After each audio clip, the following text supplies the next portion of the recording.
I think all of us here, in one way or another, are immigrants, or children of immigrants.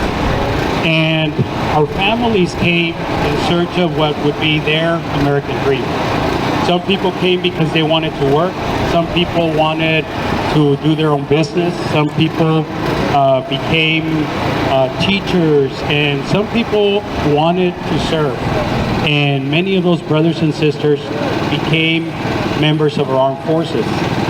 Under the impression, and I was just speaking with a veteran here a few minutes ago who told me a first-hand story, but they were under the understanding that because they were serving the country, this great country, the United States, they were going to become U.S. citizens.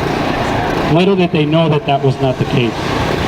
So what happens? They go and they serve, and they can get affected by chemicals, by the experience, by just the natural, unnatural process of war.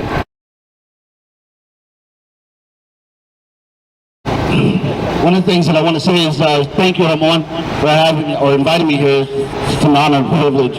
Also, to the politicians that are working up there in Washington, D.C., I hope that you follow in Ramon's footsteps by creating action instead of creating blame. Trying to say it's other people's fault. Look, you work for the American people. Now it's time to do something for the American people. Americans before parties. That's all I want to say on that. But here's the thing. They vote on us to go to war, correct? As Americans. All of us as Americans. Even the ones that were holding the green card holders. They fought as Americans, and if they would have died, they would have been buried as Americans. They should always be treated as Americans. A month ago, I had distinct honor and I can't think of the word. I had distinct honor and dissatisfaction at the same time of presenting a flag for a deceased Marine Corps Gulf War veteran on foreign soil.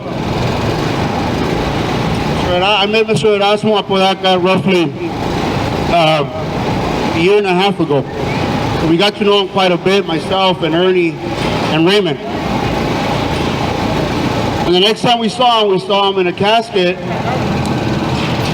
and it was truly heartbreaking to see that a man who had served his country especially during war, was now being buried in a foreign soil 5 miles south of the border, still foreign soil. And we were presenting an American flag to his 8-year-old daughter and to his wife. And I couldn't help but to feel sick and embarrassed and shocked at the same time.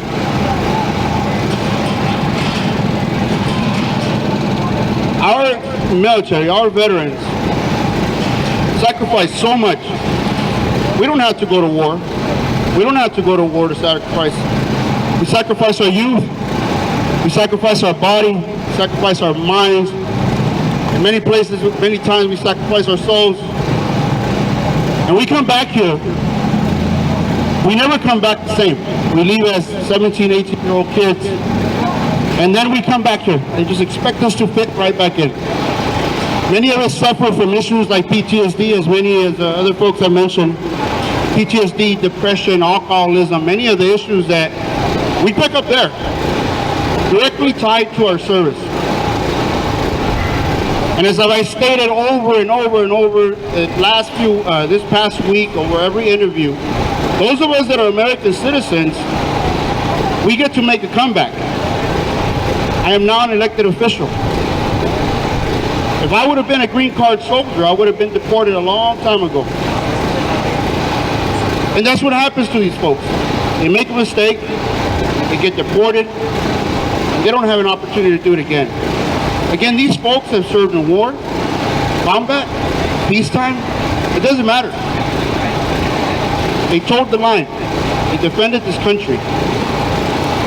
We have the mightiest force on earth, and we live the life that we live because of that. At the very least, we can guarantee that every one of our veterans becomes a citizen immediately. And I heard all the bills.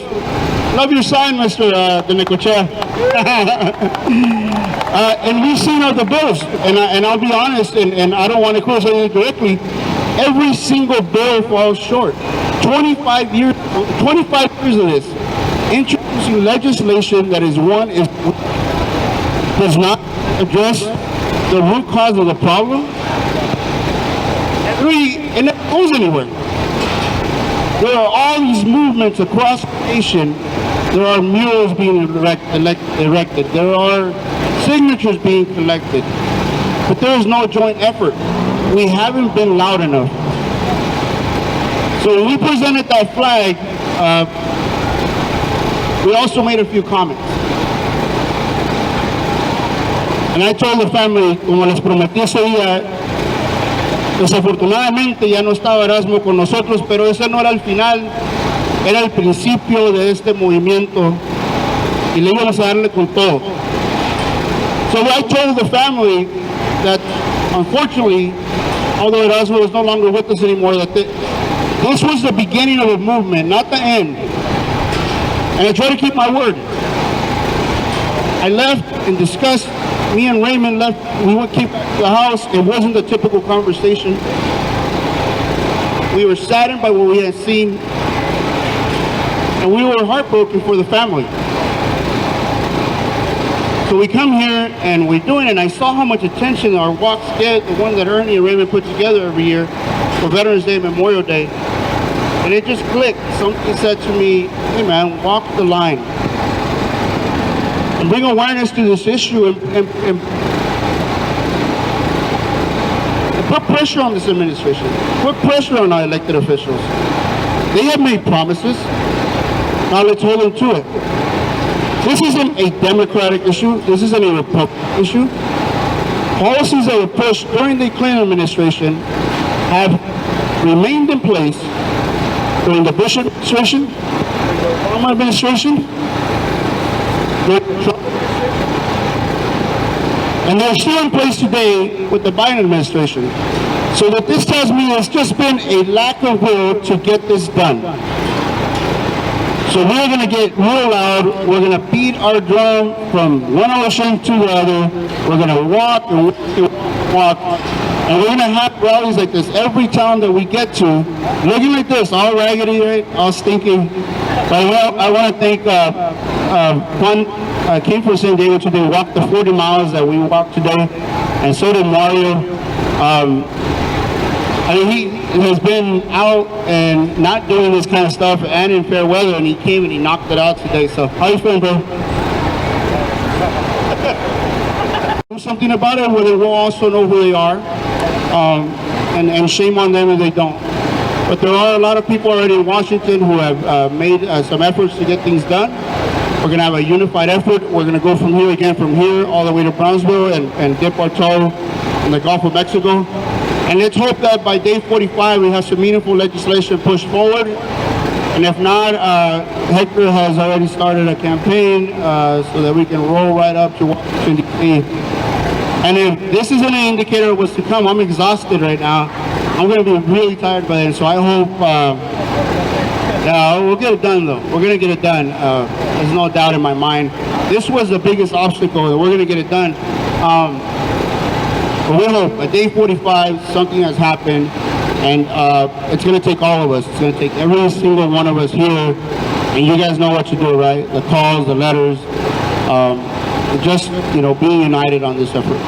Thank you all for coming out. I truly appreciate what you guys are doing for us and the support that we're getting. That's all I got.